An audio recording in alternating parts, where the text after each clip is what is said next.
Alright, obviously I did one of these videos on Onision, but this time I'm gonna take it to the political well here, because there's one person who's been getting under my skin a lot lately. And it's this self-righteous, smug, pseudo-liberal. Pseudo-liberal because he likes to take shots at actual progressives. So, obviously, he forgot that the job of a comedian is to punch up and to hold other people in check. So, obviously, he just wants to be a self-righteous bastard and take shots at people who don't make hundreds of thousands of dollars a year, unlike Bill Maher. So, here we go. This is my segment on Bill Maher, because he recently had a show where he had both Neil deGrasse Tyson and Cornell West on, but he was gonna berate Cornell West, obviously for his argument that the election came down to the lesser of two evils. And so, disaster, catastrophe, that Hillary's a neoliberal disaster, and Trump is a fascist catastrophe. And so Bill Maher starts out, like he always does, at saying, well, Hillary's the lesser evil, obviously the lesser evil, but always lodges in his segments to defending Hillary Clinton as not an evil. So he goes from, oh yeah, well she's the lesser evil, to, she's not evil at all, what are you talking about, she's great. And then all of a sudden he's like, oh, well I don't understand why people are making this argument about the lesser evil and why people aren't voting for her. So, the deal is, he goes into the police brutality issue, and he says to Cornell West, hey, I know this is an issue that's near and dear to your heart, so I'm gonna pervert the issue, and I'm gonna make it about Hillary Clinton because reasons. However, Dr. Cornell West obviously gives it back to him and defends his original statement that, in fact, Hillary Clinton is a neoliberal disaster, because that's just a fact. Because it is the neoliberalism of Bill and Hillary Clinton bringing to that they brought to the DNC that ended up creating the downward spiral of this neoliberal party. So, in the spirit of punching down, Bill Maher goes on the attack and says, well, I know this issue is near and dear to your hearts, which apparently means that it is not important to Bill Maher.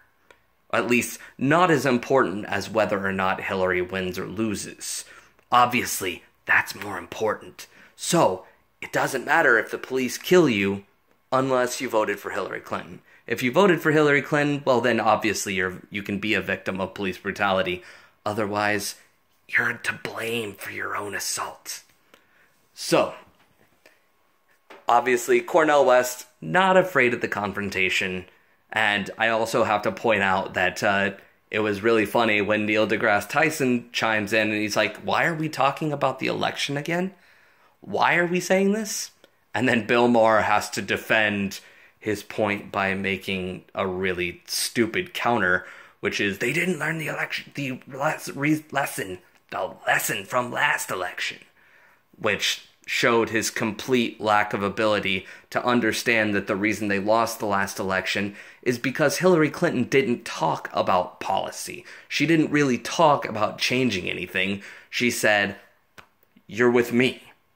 Her campaign slogan, I'm with her, it kind of indicates that she expected to win because she's a woman. So, otherwise, why do you make it about your gender anyway? And so, therefore, Bill Maher takes to berating Cornell West for his refusal to bow down to the Clinton machine, in which he also makes a great point about his vote didn't really change the outcome of the election in New Jersey. So, if your vote didn't really change anything, like me, personally, I live in Kansas. I voted for Bernie originally, and I voted for Jill Stein in the general, because my vote would not have changed the outcome of Kansas. Donald Trump was going to win because Kansas really doesn't like Hillary. It's bad.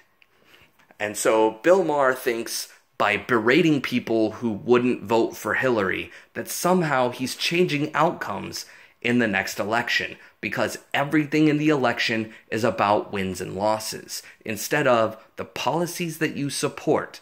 When Barack Obama won, people didn't really know who he was. They didn't really realize he was going to turn into basically the same problem all over again.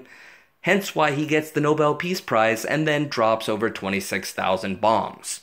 So, obviously, they didn't realize who he was really going to be. They just knew that he campaigned on ending ridiculous wars and closing Guantanamo Bay, neither of which he really did.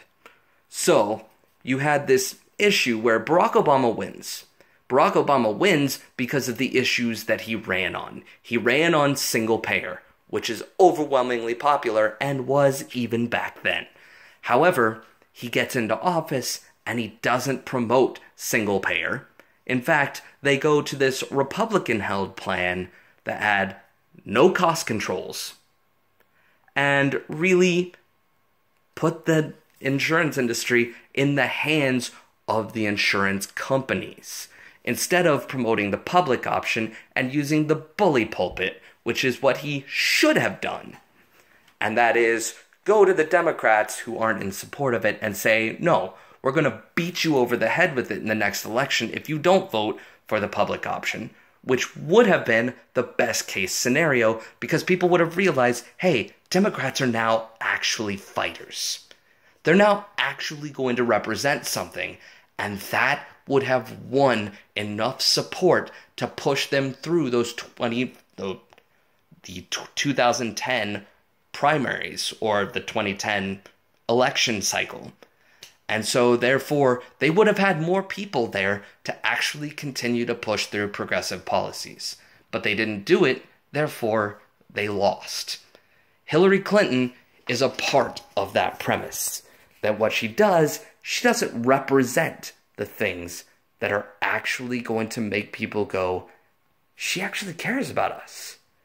So thereby, by being the most popular Democratic politician in the country, or at least the most recognizable Democratic politician in the country, she had an opportunity to actually change things. She could have gone on herself and lobbied for these politicians to go for the public option. But she didn't do it. Thereby, the people decided she's not really representing us, because going to Wall Street and wagging your finger and telling people you should cut it out, but then not actually asking for them to be prosecuted when they crash the economy, doesn't exactly inspire the confidence of the people. So, at the same time, he goes on to point out how her first speech in her election campaign was about reform of the police state. However, at no point did she ever indicate that she understood the problem of her past on this issue, promoting a crime bill that exploded the prison population and led to the rise of the for-profit prison industry. And she comes in and she says, yes, I want to reform the police state. But she showed no understanding at all of what that means or what that entails. In the meantime, she's still taking donations from for-profit prison companies. So you can't really inspire confidence when you still stand for the same thing. So therefore, people aren't justified in changing their position on her, especially when she doesn't indicate that she really knows what the issue is. So, while Bill Maher is going around berating people for not thinking that Hillary Clinton is a viable option, he forgets that people's skepticism is not only completely justified, but is warranted, is necessary for the re-rising of the Democratic Party. If they want to rise again from this catastrophe, the fact that they're wiped out on every level of government, they have to show the people that they understand their issues in the past.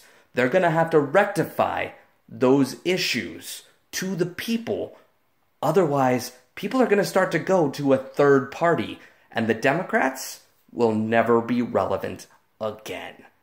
So, just understand, Bill, that while you're punching down at the people who are informed about the past, you're actually doing more harm to your cause than to the people that you're attacking. Because they're not getting harmed. You think you are, but you're actually damaging your own credibility. So maybe think for a second about who the people are that you're attacking before you decide to go after them. Because going after people who don't have power doesn't make you look like a stand-up guy. It makes you look like a whiny little bitch. Peace.